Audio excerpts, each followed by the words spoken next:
আসসালামু আলাইকুম সবাইকে। কাশ্মীরে যাওয়ার এই পর্বে আমি দেখাবো আমরা তিনজন কিভাবে ইমিগ্রেশন পের হয়ে আগরতলা এয়ারপোর্টে এসে পৌঁছেছি।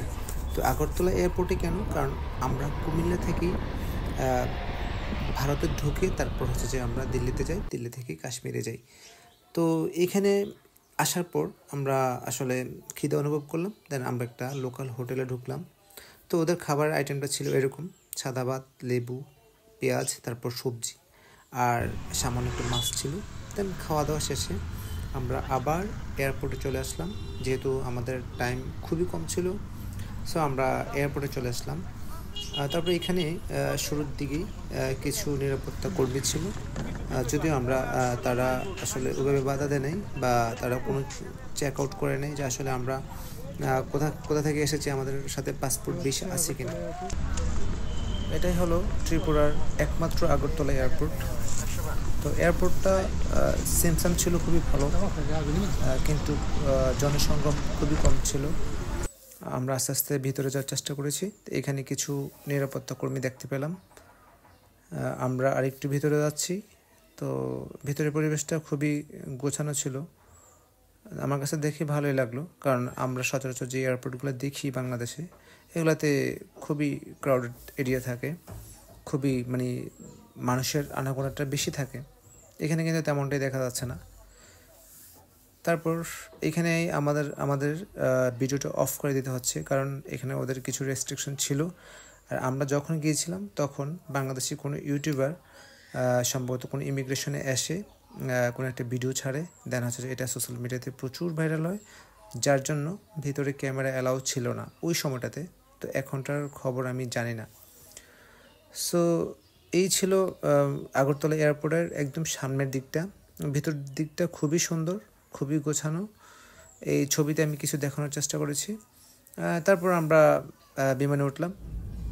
বিমানে ওঠার যে ভিডিওটা, সেটা কিন্তু আমি আপনাদেরকে করে দেখাতে পারিনি, কারণ ওটাও ওদের রেস্ট্রিকশনে ছিল।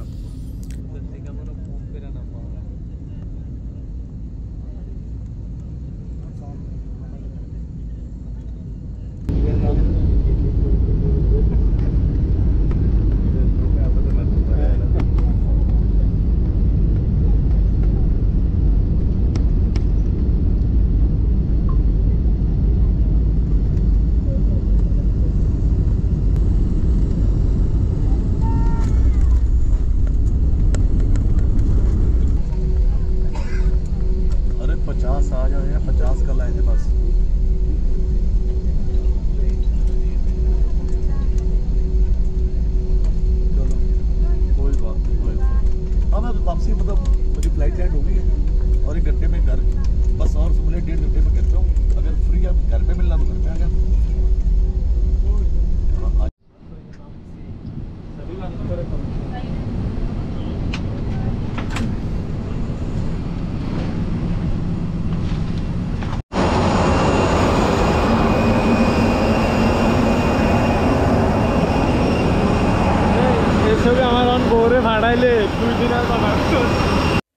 এই পর্যায়ে আমরা বিমান থেকে নেমেই আমরা রাস্তা খোঁজার ট্রাই করলাম যে কোন পাশ দিয়ে বের হওয়া যায়। তারপর আমরা লাগেজ নিয়ে বের হওয়ার পথেই এগোতেছিলাম। তারপর একটু ক্ষণিকের জন্য ওয়েট করতে হলো, কারণ হচ্ছে যে আমি বাংলাদেশ থেকেই ডুয়েল কারেন্সি কার্ড অ্যাক্টিভ করে নিয়ে এসেছিলাম, কিন্তু সেটা চেক আউট করা হয় নাই। তো আমি চেক করার জন্য একটা এটিএম বুথ দেখতে পেলাম, দেন হচ্ছে যে এটাতে ট্রাই করব বলে ওনাদেরকে একটু থামালাম। তারপর আমি আমার কার্ডটি দিয়ে ট্রাই করলাম যে আসলেও ডুয়েল কারেন্সিটা কাজ করে কিনা, কারণ আমি কিন্তু মূলত দুইটা কার্ড নিয়ে এসেছিলাম, দুইটা কোম্পানির। একটা হচ্ছে আইএফআইসি আর একটা হচ্ছে যে city bank. So city bank IFIC মধ্যে আইএফআইসিটা ভালো কাজ করছে, এটা ইনস্ট্যান্টলি টাকা তুলে দিয়েছে, যদিও ফিটা একটু বেশি। তো এটা দেখে আমার খুবই ভালো লাগলো, কারণ হচ্ছে যে আমার বাংলাদেশি টাকা আমি ইন্ডিয়াতে জাস্ট কার্ডের মাধ্যমে তুলতে পারতেছি। সো এর চেয়েও আর ভালো কিছু হয় না, তাই না? তো এটা ট্রাই করার পর আমার সাথে যে দুজন ছিল তারাও কিন্তু একটু সারপ্রাইজড হয়ে যায় যে আসলেও ভালো কাজ করতেছে। ওরাও টাকা পয়সা কম নিয়ে গিয়েছিল, কারণ ওদেরকে আমি ভরসা দিয়েছিলাম যে আমার ডুয়েল কারেন্সি কার্ড আছে, আমি যে কোনো সময় যে কোনো এটিএম বুথ থেকে টাকা তুলতে পারবো। তো ওরা এটা একদম হাতে নাতেই প্রমাণ দেখতে পেল এবং ওরাও খুবই সারপ্রাইজড হয়ে যায় যে হ্যাঁ এখন আমরা ইন্ডিয়ার যে কোনো জায়গা থেকেই এটিএম বুথ থেকে টাকা তুলে খরচ করতে পারবো।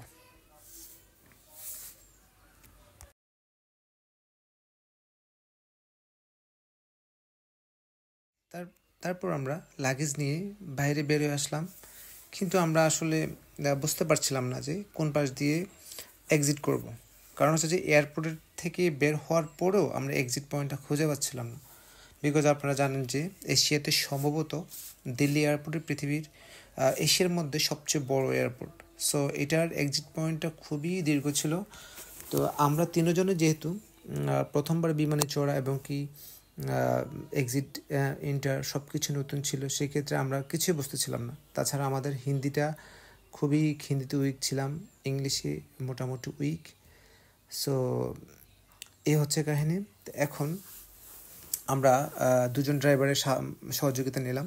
ওরা আমাদেরকে মোটামুটি পথ দেখানোর চেষ্টা করেছে যে আপনারা এই ওয়েতে যান। এখানে দিল্লিতে আসার জন্য আপনারা যেটা করতে পারেন, অনলাইনে অনেক সাইট আছে যেখানে টিকিট ক্রয় বিক্রয় হয়, সেখানে আপনি চাইলে টিকিট কেটে রাখতে পারেন।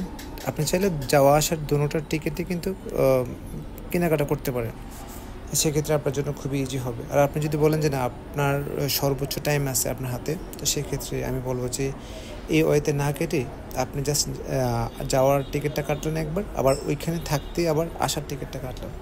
এভাবে হলে আপনি আপনার নিজের মতো স্বাধীন মতো ঘুরতে পারবেন। আমরা অনেক দূর পর্যন্ত হাঁটার পরও আমরা কুল কিনারা পাচ্ছিলাম না, এতটাই বড় ছিল দিল্লি এয়ারপোর্ট।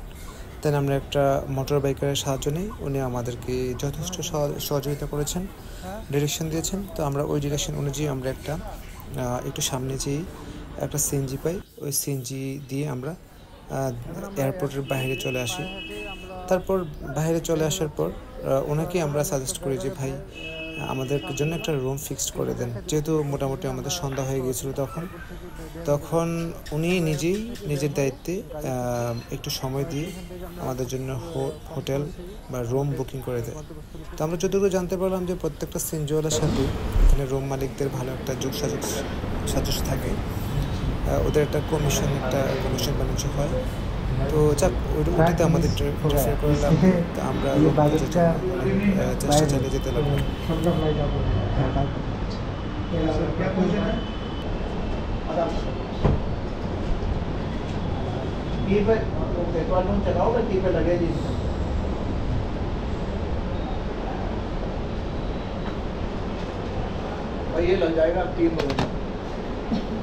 আমরা যে সময়টাতে যাই সেটা ছিল সন্ধ্যা 7:30। তখন আসলে প্রতিটা রুমে কিন্তু পরিপূর্ণ ছিল, আর তাছাড়া যে রুমগুলো এখানে ছিল সেগুলোর ভাড়া প্রচণ্ড হাই ছিল। আর আমরা যেহেতু আমাদের ভুলক্রমে আমরা একটা থাকতে চেয়েছি দিল্লিতে, তো সেক্ষেত্রে আমাদের ভালো রুম নেওয়ার কোনো প্রয়োজন ছিল না।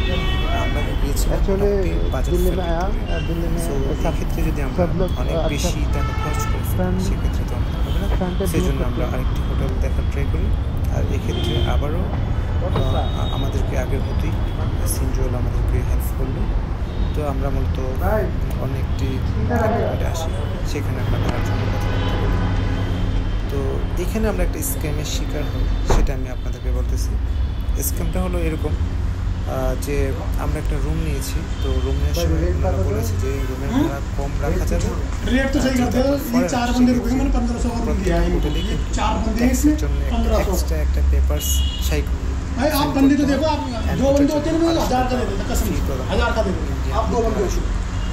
সো আমরা বললাম তাহলে তো আমাদের যেটাও অনেক বেশি খরচ হয়ে যাচ্ছে, 250 করে দিই, 750 টাকা যাচ্ছে, প্রায় বাংলাদেশি টাকা 1100-1200 টাকা যাচ্ছে। সো আমরা এর চেয়ে চিপেস্ট যাচ্ছি, বা এটা ছাড়া কি কোনো ওয়ে আছে, যেহেতু আমরা একটা রাত থাকবো। তখন ওনারাই আমাদেরকে অফার করে যে হ্যাঁ আপনারা চাইলে থাকতে পারেন, আমরা কাউকে জানাবো, আপনারা জানানোর দরকার নেই, যেহেতু আপনারা বিপদে পড়ে আসছেন, সো সেক্ষেত্রে আমরা জায়গা করে দিব। হ্যাঁ, সেক্ষেত্রে ওই 250 টাকা করে দেওয়ার কোনো দরকার নেই। তারপরে আমরা তো ওনাদের কথাই রাজি হয়ে গেলাম। যে রুটটা ওরা দেখিয়েছে, আমরা কোনো রকম থাই গোজার জায়গা হলে আবার 6টা বাজে দিল্লি থেকে কাশ্মীরে বিমান ছাড়বে। তো আমরা ভাবলাম জাস্ট অলরেডি 8টা 7টা বাজে, তো সেক্ষেত্রে আমরা আবার এখানে দিল্লি এয়ারপোর্টের কাছাকাছি আমাদের মতো। সো আমরা মাঝারি নামাজ পড়লাম, ক্লিয়ার করলাম, তারপর এটা সেটা করলাম। আমাদের 11টা 12টা বেজে যাবে, দরকার নেই। তো তাই আমাদের যদি অ্যাটলিস্ট যদি করা যেত বা সিস্টেম করা যেত তাহলে আমরা থাকবো। তো ওনারা কিন্তু মেনে নেন যে হ্যাঁ আমরা ট্যাক্স ফি নিব না বা আমরা সরকারকে গভর্নমেন্টকে জানাবো না। তারপর যেটা হচ্ছে যে ওনারা আমাদের সাথে যেভাবে স্ক্যাম করে সেটা হলো যে আমরা ওনাদেরকে কিছু টাকা দিই, ঠিক আছে? তো টাকাটা দেওয়ার পর ওনাদের কাছে ভাঙতে ছিল না। তো ওনারা যেটা বলতে ছিল যে আপনারা যখন যাবেন তখন আমরা দিয়ে দিব। তো যখন যাইতে লাগলাম, মানে আমরা যখন সকালে চেক আউট করবো, রুম থেকে বেরোয় যাচ্ছি, তখন ওনারা তো টাকা দেয় না, উল্টো আর টাকা দিচ্ছে, বলতেছে যে আপনাকে আরও এত টাকা দিতে হবে। তো আমরা বললাম যে কেন দিতে হবে? কাকা একবার ফাইন যাবে তাই না? ফাইন যাবে ফেরে চাই না একবারে। भाई ये पंजाबी है ना? हाँ जी। कितना रुपया? ये 300 रुपये का है, पूरा सूट है मैचिंग का। देखा तो तुम पूरा सूट मतलब पूरा सूट, पजामा, कुर्ता, इसके ऊपर कोटी कोटी नहीं, कोटी नहीं। Only 2 piece. पंजाबी हाँ। दूसरे हाँ, सूट। देखा तो भाई ठीक बताइए ना। তো এটা কাজ বেশি করছো, খারাপ না কেন? ये करेगा तुम लोग से बहुत अच्छा लगेगा। शादी वादी नहीं होता है, क्या साइज चाहिए आपके साइज का? इस बार शादी हो जाएगा। एक लास्ट से देना।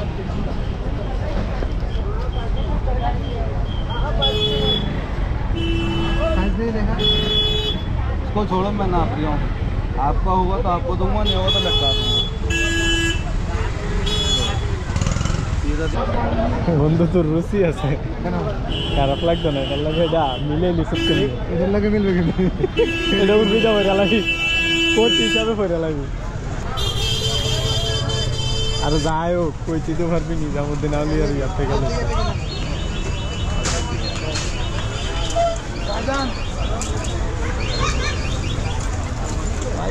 সেকেন্ড হ্যান্ড সেকেন্ড হ্যান্ড না মনে হয় কাকা, কোনো জট কাপড় দিয়ে বানানো। আমার এরকম একটা পাঞ্জাবি একজনে গিফট দিয়েছিল বুঝছেন। कुछ भाई के लिए, भाई 250 रुपये দিয়ে 250 রুপি দিয়ে একটা পাঞ্জাবি সেট নিচ্ছি, পাজামা সহ। ঠিক আছে, খুবই সস্তা, মানে খুবই রিজনেবল প্রাইসে এটা পেলাম। পছন্দের একটা পাঞ্জাবি। হ্যাঁ কি দেখাবি? বাটার খাইলে না ভালো না কাকা? আমি তো ইয়ে দিয়ে আসবো, খেলে ভাতটা পরে খা এখন ট্রাই করি দিলে না। कैसे भी के बैठिए आप आराम से बैठिए, कुछ लेना नाम क्या है? है ये क्या है? ये बिरयानी चिकन की चिकन खाइए। देखा जा सकती है? है हाँ देखे चांद बेटा जी, देखा बेटा एक बार देखो भाई मटन वटन के सब कुछ है, लेना सब्जी वगैरह जो भी है फ्रेश है बिल्कुल। देख लो काची काची पेट कितना है? একটা রুটি ছিল, বিরিয়ানি ভাত খেলাম।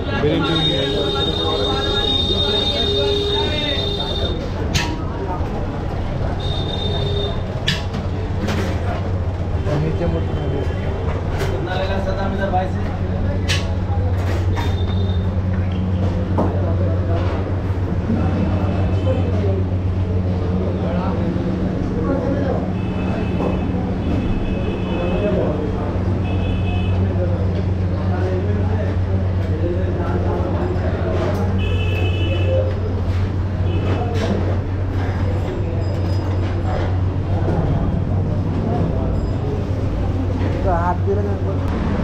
আমরা এখন আসছি নিজামুদ্দিন আউলিয়ার দরকার সামনে একটা রেস্টুরেন্টে, খুব চমৎকার একটা রেস্টুরেন্ট। আর এখানে সব সুফি লোক বা দুপুরগুলো করে দেখলাম যেখানে বসে খাওয়া দাওয়া। তো আমরা এখানে ট্রাই করবো ইনশাআল্লাহ।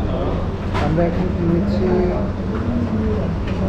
রুটির সাথে হচ্ছে যে চিকেন, আর হচ্ছে যে সবজির সাথে হচ্ছে যে আপনার ডাল। ওদের প্রাইসটা খুবই কম দেখলাম, কারণ একটা রুটি যে জায়গায় পর্যটন স্পটে 15 থেকে 20 টাকা হওয়ার কথা, সেখানে ওরা রাখতেছে 6 টাকা, মানে ইন্ডিয়ান রুটি 6 রুটি। তো সেটা আমাকে খুব ইমপ্রেস করছে যে আসলে 6 রুটিতে এত তুল্য রুটি বা ভারী যে রুটিটা সেটা কীভাবে প্রোভাইড করা সম্ভব। আমরা নিজামুদ্দিন আউলিয়ার মাজারে এসে মানে খুব রিজনেবল প্রাইসে আমরা এটা কি ফ্রাই চিকেন ফ্রাই খাচ্ছি। তো ওরা 200 টাকার একটা হাফ অর্ডার দিচ্ছিল। সো আমরা ভাবছিলাম যে হয়তো বা একটা পিস দিবে বা আমরা কনফিউশন ছিলাম, কিন্তু এখন এসে দেখি না, পর্যাপ্ত পরিমাণে দিচ্ছে। আর ওদের যে পরিবেশনটা দেখুন যে খুব সুইটেবল লাগতেছে, আমি খেয়ে দেখতে হবে আর কি। ফ্লেভারটাও ভালো। আর প্রথমবার তো ভাবছিলাম 200 রুপিতে কি জানি দেয়, অনেক মাসাল্লাহ না ভালো হয়েছে। হ্যাঁ, তাছাড়া এটা কি রুটি? তন্দুর রুটি না? তন্দুর রুটি আসলে 6 টাকায় প্রোভাইড করে, এটা আসলে অবিশ্বাস্য। কারণ পর্যটন স্পটে বা মাজার কেন্দ্রিক যে রেস্টুরেন্টগুলো এগুলোতে আসলে এত কমে কেউ প্রোভাইড করে না।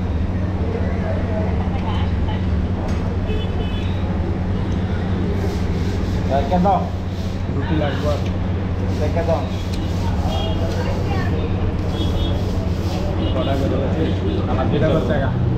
ফ্লেভার মোটামুটি, কিন্তু লবণ বেশি দিয়েছে। লবণ একটু বেশি হয়েছে। কেকটা ইয়ে দিচ্ছে না, স্মেল আইতেছে না কিসের?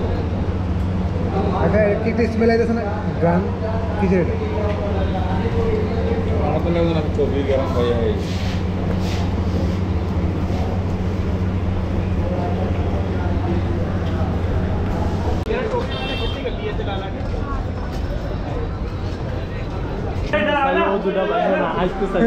তুমি কেন চাইলে এটা? আমি তোমার স্ত্রী থাকতে কেন চাইলে? একবার অবিবাহিত ছেলে একবার সাউন্ড যায়, কিন্তু তোমার ক্ষেত্রে না, তোমার ক্ষেত্রে না। বিবাহিত লোক মানে ভুলে পড়ে গেলে ভুলে তো বলে আমরা বুঝি তো। নিজামুদ্দিন আউলিয়ার মাজারে ঢুকলেই আপনি অনেক স্ক্যামের শিকার হবেন, তার মধ্যে এই স্ক্যামটা অন্যতম। এখানে আমরা যাচ্ছিলাম খালি হাতে। তো এই পাশের দোকানদারটা বলতেছে যে আপনি খালি হাতে গেলে আপনার কোনো দোয়াই কবুল হবে না বা আপনি খালি হাতে ফিরতে হবে।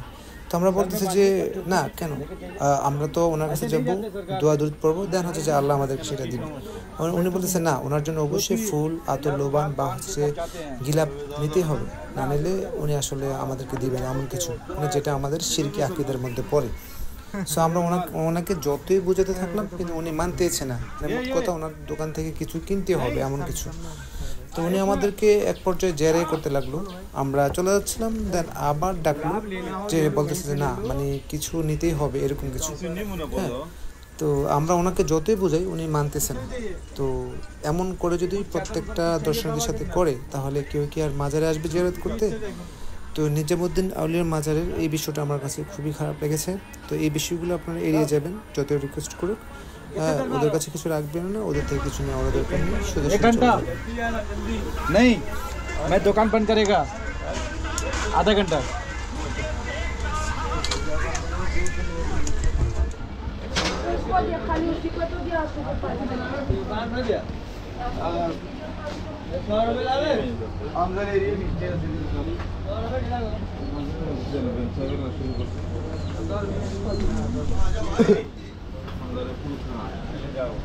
चप्पल उठा ले।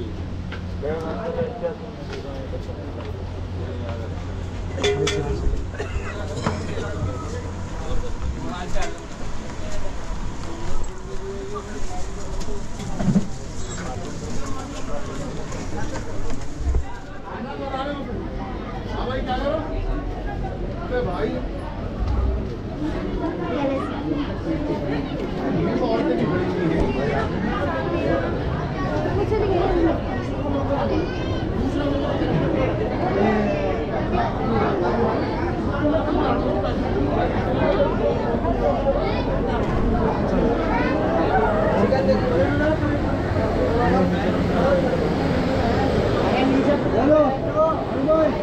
खाने का बंदोबस्त किया है।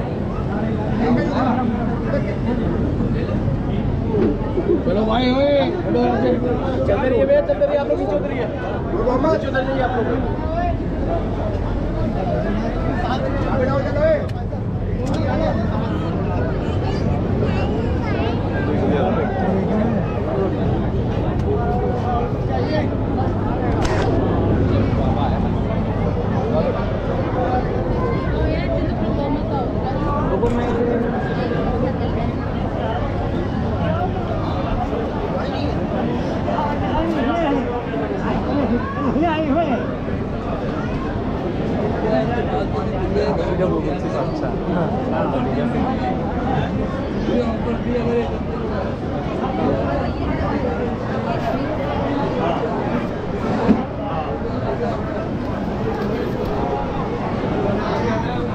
इंशाल्लाह आप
সবাই